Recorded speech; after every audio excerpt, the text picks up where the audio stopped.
Hello and welcome to Route 664, the road to human kindness. See, this is all very ad lib. We don't do any of this in advance. We don't practice anything. So a little bit. Well, fortunately, I have two sweaters on today. I'm wearing a dark blue and I have a yellow overcoat. Thank you, Wanda. You're welcome. So, My pleasure to bring in case you're wondering what that is, it's me. I'm going to move over so that I can get. Let me see if I can get it. Okay, it's me.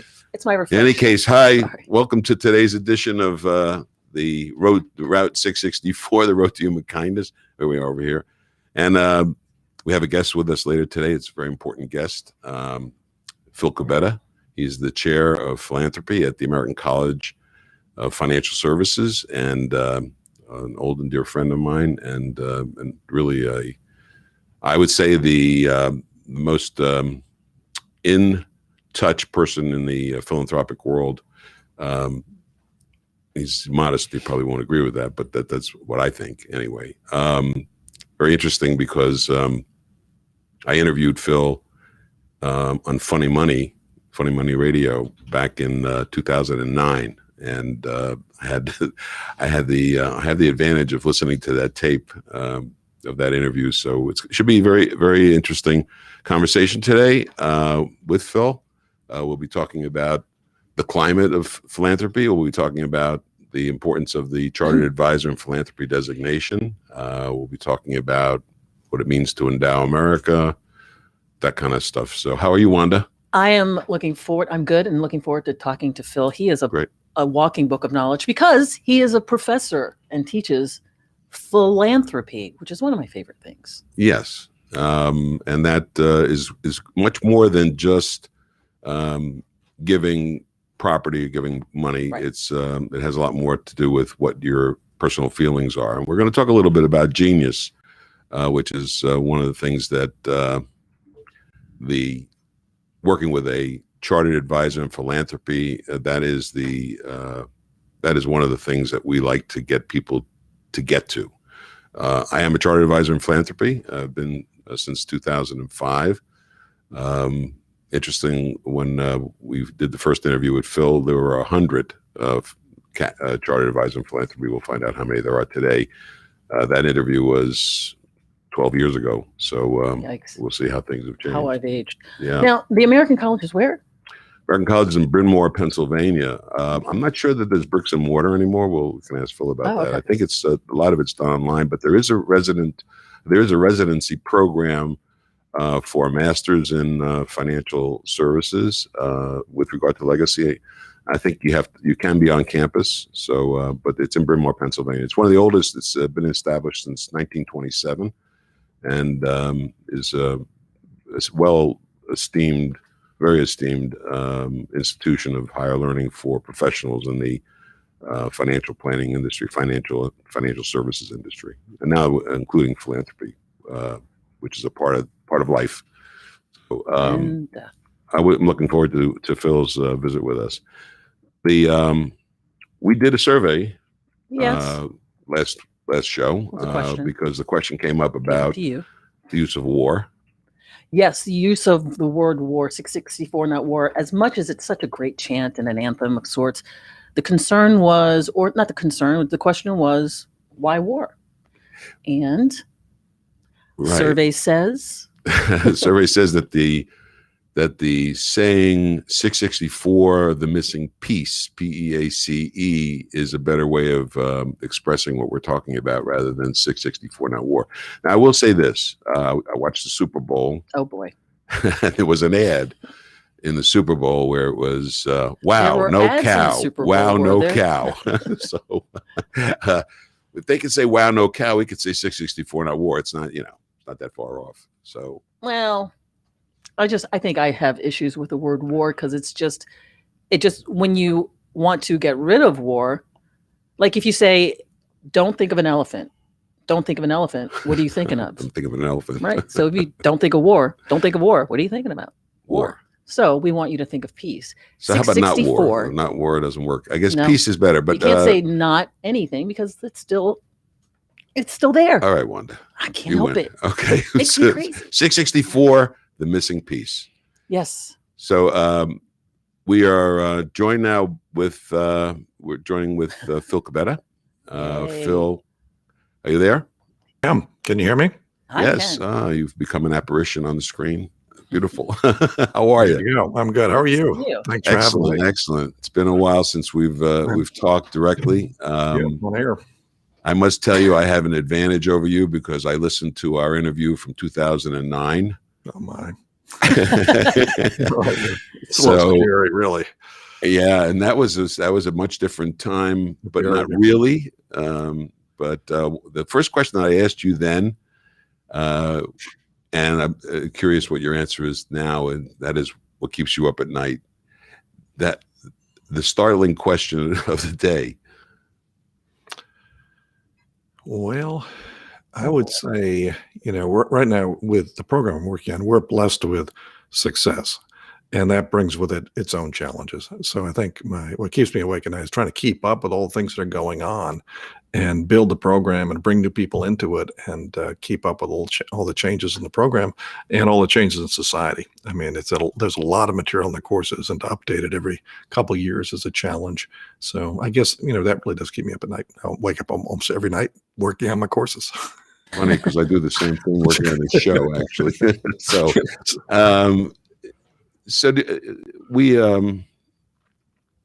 We've talked in the past about the idea of elevating the philanthropist to think about working at what I call their genius. First of all, let me go back. You are the chair of philanthropy at the American College, and you were sponsored by the Bill and Sally Wallace grant back then. And you've actually been directing the Chartered Advisor and Philanthropy program since around 2008, the end of 2009, something like that. 2009, first day of 2009.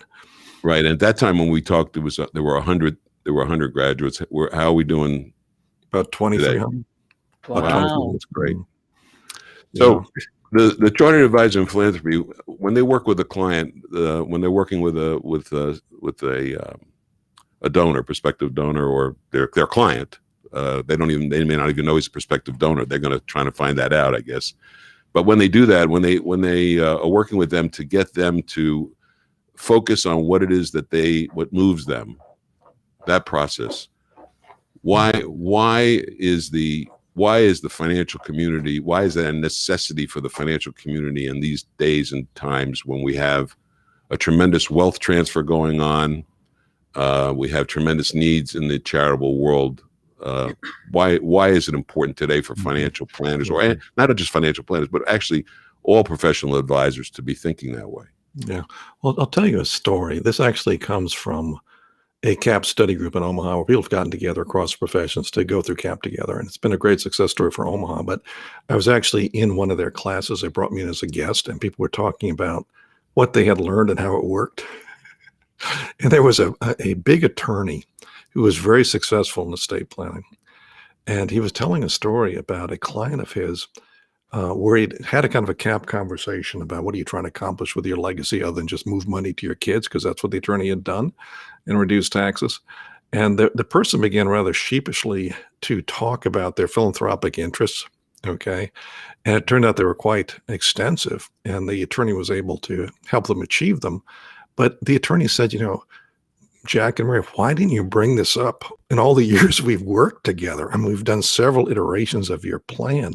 And what the client said to him was, we didn't think you'd approve. we didn't think you'd approve of our goals. Now, that's pretty scary, right? Yes. Because obviously the attorney didn't mean to give off this cold vibe that's all about selfishness and keeping the money and predators and creditors and all that stuff that attorneys dwell on. He didn't mean to imply that's all there is to life. I think it's all he ever talked about. Maybe projection. Yeah. The attorney said, I'm basically embarrassed that they would have felt that. But he walked right into that punch in a way. I mean, everything, his methodology. So I think the moral is that we have to re-examine what our interviews look like. And, if you think about the temperature in the room when it comes to giving, okay, you can heat that up to the point where you're trying to talk people into giving who don't want to. That's not our job as advisors. We're not here to talk people into anything. But if you keep reducing the temperature, there comes a point where you begin to chill that impulse to give. You begin to freeze it. They walk in with it and they walk out without it, and that's not good either.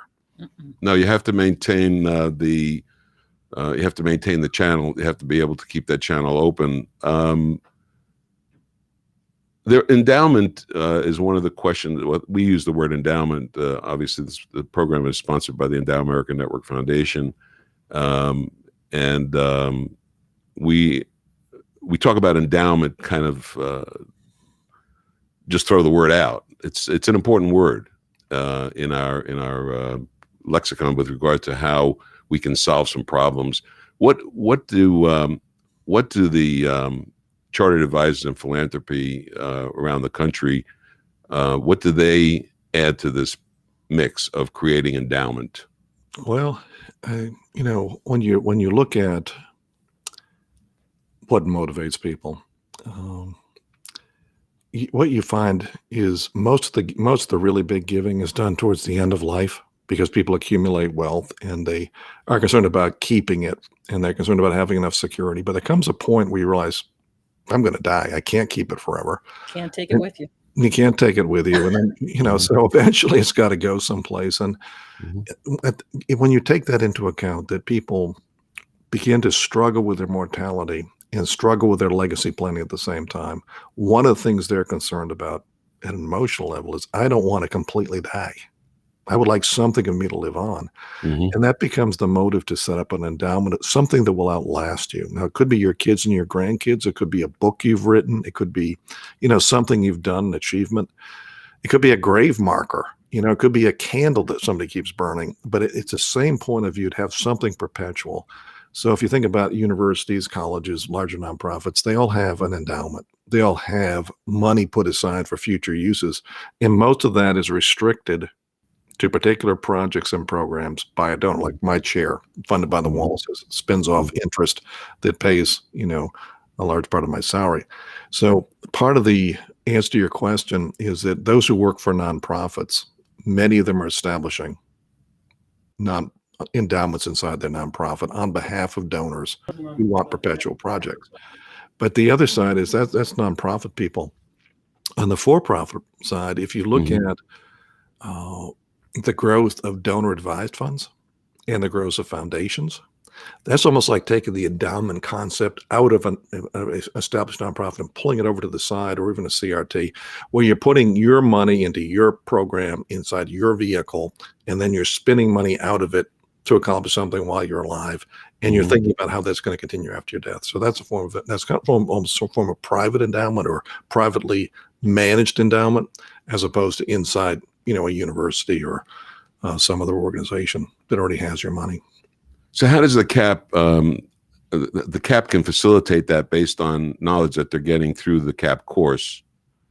And I know that there were three original parts to the CAP course. And I people who are listening to this webcast and people who are going to see this in whatever media it's in, the message that I'm hoping that you and I can get across is the importance of this designation, and that there are a lot of opportunities out there for people who want to adjust their professional lives to include this in their planning. And I'm curious as to, because the Chartered Advisor in Philanthropy designation is not that well known at this particular point in time. And our objective with the Endow American Network Foundation is to increase the number of professionals in this area. And obviously this particular course is a way for that to happen, to create more professionals on the philanthropic side.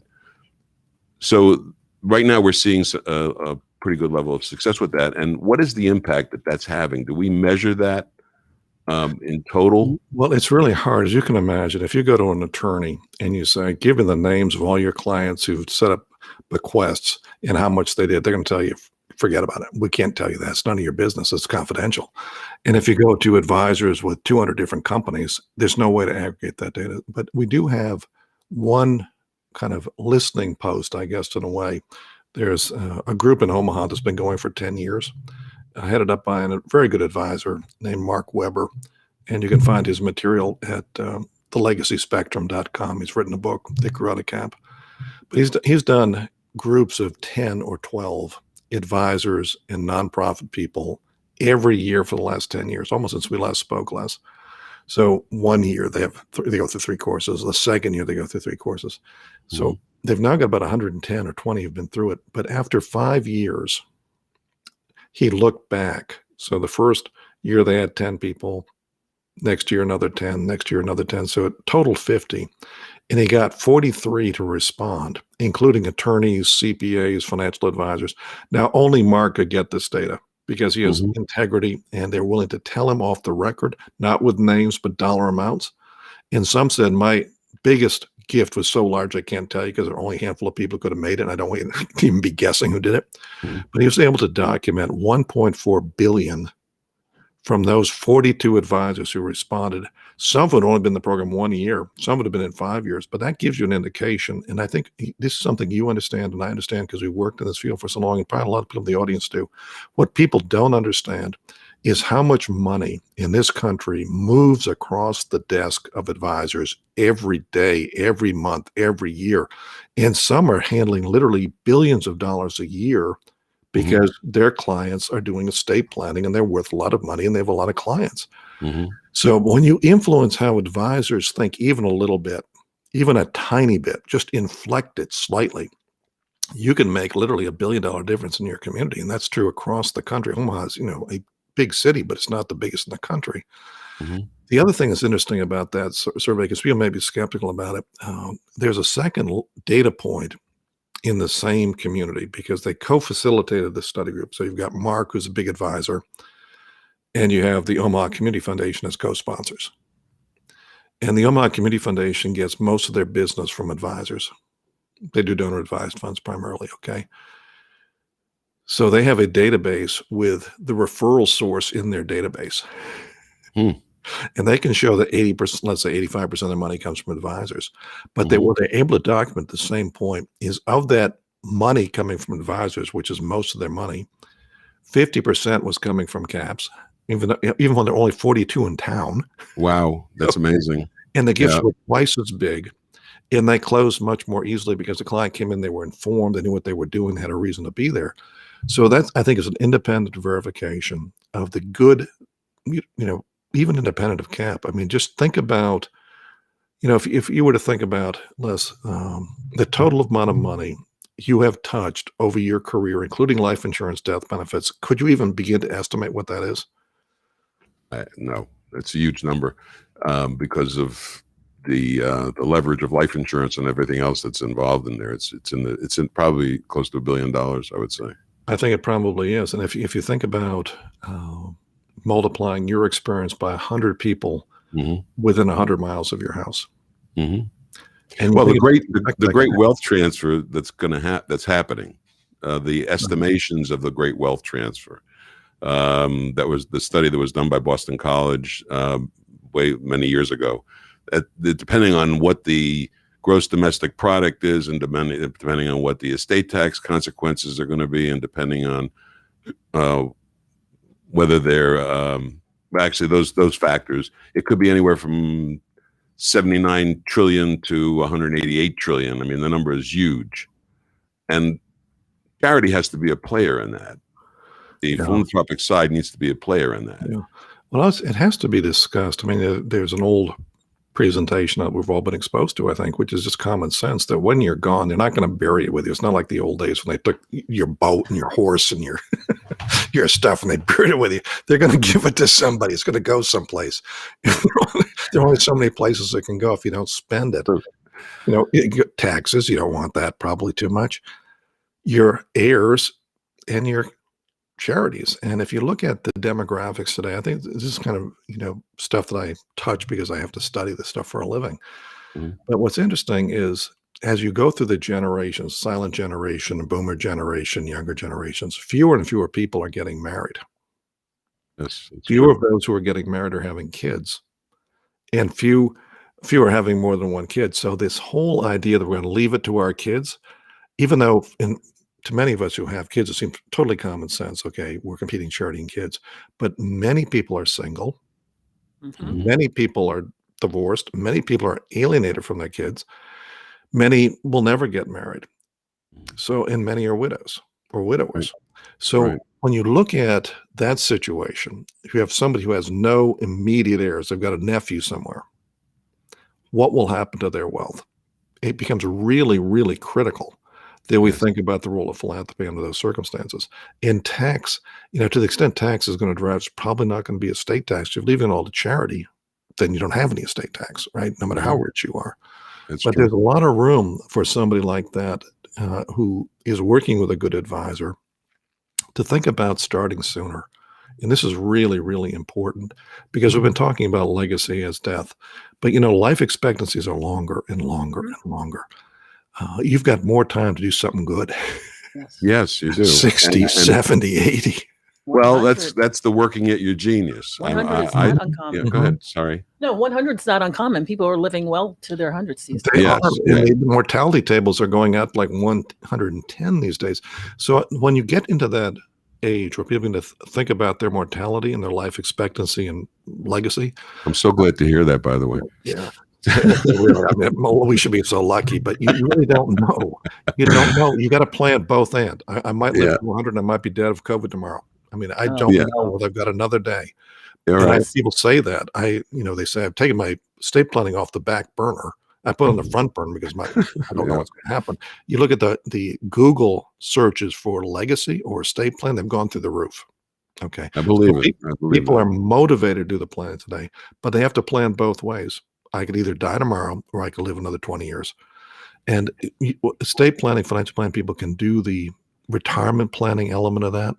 But what I would add to that, particularly for people who don't have natural heirs, is begin to think about, so Les, you know how to do this stuff, and everybody in the audience probably does. Your net Yeah. worth is X. What's the Right. present value of your future expenses? That's like financial planning 101. Right. You subtract future value, present value, future expenses from the net worth, Mhm. and you've got something left over. How do you want to use that while you're alive or after you're gone?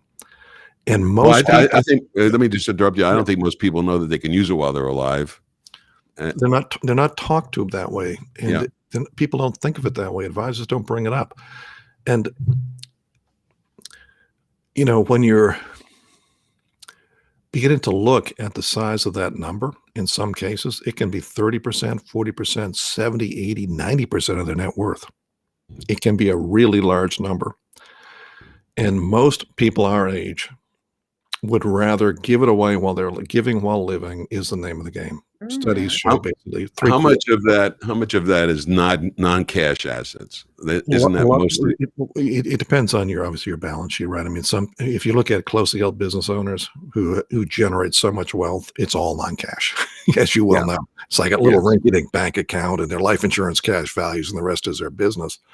Right. Farms, Yeah. ranches, closely And held. people don't really recognize that they can make gifts while they're alive of non-cash assets and still benefit from some of that by the planning tools. They can, and it's very complex. And with complexity comes fees, Mhm. and with fees comes a really nice practice. So, but you have to find, as you well know, the whole key to making something like this work is motivation, right? You can have all the best ideas in the world. If the client doesn't care about them, what's the point? But when you start getting into issues like what is the meaning and purpose of my life and what kind of traces am I going to leave behind and how can I have more impact, people are really motivated. And when you think about your closely held business owners, think about people our age who they can't hold on, they can't let go. They will never retire, but they're going to have to. Right. Um, What am I doing? Take out the garbage every day? Okay, boomer. The psychology. Not this year. Talk to me again next year. But there comes a point. And why will they not let go? Because it's the only thing in their life that they can call their own. It's got their name on it. Right. And if we can get them thinking about taking those non-cash assets, their business, transitioning out intelligently into something even better. Well, you use the right term, intelligently, and also where they're avoiding the defaults that the government has put in place, and that's always a factor. But I think expressing what they believe to be important and how to support what they think is important and working at it, not just as you said in the prior interview, driving through a city and throwing the money out the window. Well, that's how a lot of people experience their giving. And there's a really interesting study done by the Philanthropic Initiative on this topic. It's very, very telling. And they've done it twice with the same results. They go to advisors and they say, help me understand your clients. Okay. Why don't they give more? And I ask the same questions to the clients. Okay. And it's like completely schizophrenic. I mean, like, don't these people talk? You ask the advisors, the top 3 reasons are along the lines of, I'm afraid, this is the advisors thinking about the client.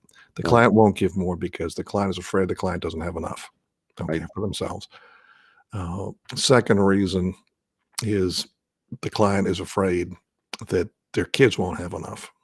Okay, if they give it away, the kids won't have it. The third is the client feels the client's not rich enough. Now, that's the advisor's worldview right there. It's all about the money, and it's always good to have more, and you never have enough, and screw philanthropy. You ask the donors why they don't give more. The number one reason is I feel my money may be wasted by the charity. Interesting. The number 2 reason is I don't really feel that connected to my charities. I give, but it's like a transaction. Like you say, I throw the money out the window. I know if it's wasted, I have no connection. Right. And the third reason is if I give, they're just going to ask me for more. That's probably true, right? You get on the list and it gets all are true. So the CAP course has evolved since I took it. I took it and there was three parts. And now you've added a fourth part, the master's section of it. And why don't you talk a little bit about why you've added that? Well, there are really 3 courses still, but it left something out. So we created another course and another program so that CAP graduates have a place to go. So the first course, and it's a little bit different than when you took it. When you took it, it was probably mostly tax facts because that was the prior people who did the courses. The first course is really about making good use of your wealth within your family and the people and things you love. It's about financial planning, estate planning, multi-generational wealth planning, but primarily thinking of it as being driven by your aspirations, your hopes, your dreams, your values. So it's really not technical. The second course is tax tools and techniques, And the third course is looking at the same kind of people, same kind of clients, but from the standpoint of the nonprofit, the fundraiser. So it's advisor perspective, tools in the middle, and nonprofit perspective. And what's missing in all of that, honestly, at the end of every assignment, we have a section called Planning for Action. How will you use this in your practice? But the course is delivered through lectures. And we wanted to have a course where people could get together and talk about how they're going to use it and practice using it and do role play and all the things you need to actually make it part of your life as opposed to just part of your brain. So that was the purpose of the final course. It's called the Legacy Planning Reimagined, and it's primarily a skills course, and it's taught in residency at the American College. But you can get your CAP with the first 3, and this is like an add-on. Okay. So, but is it a residency course, or you can do it online, or how does it work? It was designed as a residency course with a lot of interaction. So it's synchronous. There's a teacher, you meet with a teacher, but for now we're doing it with Zoom just because there's no alternative. So instead of getting together for 2.5 days face to face, we space that out over 10 weeks. I'm going to enroll in the course. That'd be great. Who's actually, I'll just put in a plug. The guy who's running his name, Tim Belber. And you may or may not know him, but he's a JD. He's done purposeful planning. He's been part of the Fithian network forever. He's a friend of Scott Fithian. So he's really, really good. And he has great wealth clients. That'd be great. He's very good. So what's the overall climate of philanthropy today? I think it's a really hot topic. I mean, I think there's the times are so rough in so many ways. People are, I think are being, it's almost like you read surveys saying, okay, the tax benefits aren't what they used to be, so giving's going to go down. And you read surveys saying the economy is, for ordinary people, not so hot. A lot of people are out of work. Small businesses are closing. Giving's going to go down. Then you look at the data coming in, and it's actually about even. Yeah. It's about even. And I think it's because people are moved to do it. That's one reason. People really feel compassion. They feel like, it's bad for me. It's worse for others. But are we getting to human kindness? in our better moments. Yeah. In our better moments, I think it's still there. Your background is in humanities. It is, yeah. And are we seeing humanity today? Yes. Well, I'll give you a literary answer. We have to. I'm going to give you a short. Yeah, we have the optimist. Let me give you Jonathan Swift, who's probably one of the greatest English writers ever, famous satirist, and he's also an Anglican priest. Okay. What he said is, humankind is the species capable of reason. Oh, that's nice. I think it's absolutely true, and capable of kindness and capable of humanity. And we're also capable of just the reverse. And, I think about that quite a bit, because I think what will happen with a client or a donor is largely in those crucial moments when they're meeting with us and they're going to actually create documents to sign. Do we bring out the best or the worst in them? And the seeds of both are there. The seeds of both are there. But I think we can make an enormous difference by listening for the humanity. And thank you smiling so much when we that, hear it, as opposed to. Do you see what I'm saying? It's like, I can visualize faces from days when I was meeting with clients as part of an advisory team, and people, when you walk into the advisor's office, it's a little like going into the doctor's office, the dentist. First of all, it's not going to be pleasant usually talking about this stuff. It's also going to be expensive. It feels invasive. You get the reality check with the check. Exactly. You're talking about your own death.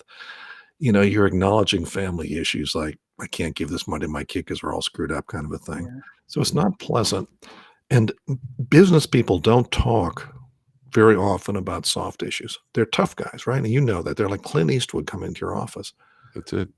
And at some point, they kind of sheepishly admit, that they give to something and care about it. There's a soft side. Exactly. But it just flickers. And you can see him look down his hands and his spouse looks up. There's that moment. And if you brush past it, you're right back to who owns the Buick in the front yard and all that kind of stuff. But if you say, that's interesting, I never would have thought, you had an interest in the piano. Exactly. Who told me? I never would have guessed that. Tell me more about how you got interested in, music. And all of a sudden, this whole other side of the person comes up. And so we are absolutely at the critical moment where it either pivots towards humanity or it draws back in fear.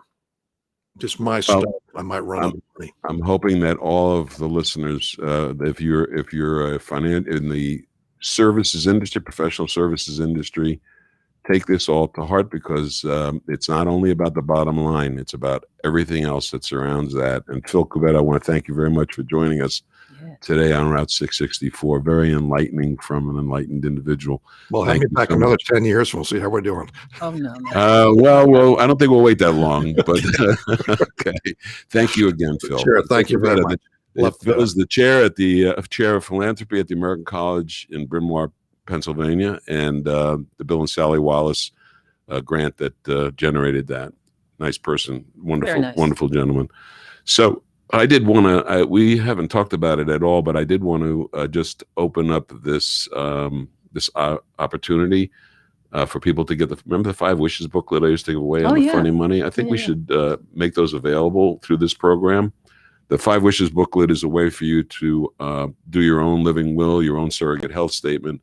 And it is probably the beginning point of everybody's focusing on what they're about, because it talks about what you want done if you can't make decisions for yourself. I'm not laughing because it's funny. I'm just laughing because it's something we don't generally face, and we need to, because you need to have a document that states it. And you can do that without an attorney. It just needs to be witnessed and signed properly. And I think we should start giving those away. Let's do it. How do people get them? Can they go to the website or? Yeah, let's see if we can put it up on the website. No, we have a Facebook page. Visit us there. You can find some stuff there. We'll put it up there. Good idea. Okay. And let's start there. Okay. Everybody. Well, not. And you'll be able to see this interview there. Yes. And you'll also be able to see all the other interviews. Like there. us, share us. Share us. You know the please. game. The Facebook. Share Facebook. I remember that stuff. It's been a wonderful, wonderful. I love hearing from Phil because he brings it all home. I think it's less about the motivation and more about inspiration. What inspires you. Yeah, and it's not only about bottom line. Yeah. It's about what you can do to uplift the community, make things better, and get involved. Please. You don't have to be ultra wealthy to do it, and you don't only have to have. One of the important things that I want to get across is that the gifts that most people make that are involved in this kind of planning are generally non-cash gifts, where they're selling a business, or they're selling a piece of property, or because they want to avoid the tax. Tax is not the only driver, and I do have a tendency to lean in that direction because of my financial planning background. And I do think most people do want to avoid tax, but the ultimate objective is to make sure your gift is meaningful and it's doing something that you want to do with leaving some significance behind, leaving a legacy. Yeah. So that's what this program is about. 664, Route 664, the road to human kindness. I like it. Okay. Kindness. We'll catch you back here next Thursday, 11 o'clock here, Facebook Live. Thanks again to Miami Community Newspapers for having us, and for you for joining us. Have a good day. Tommy.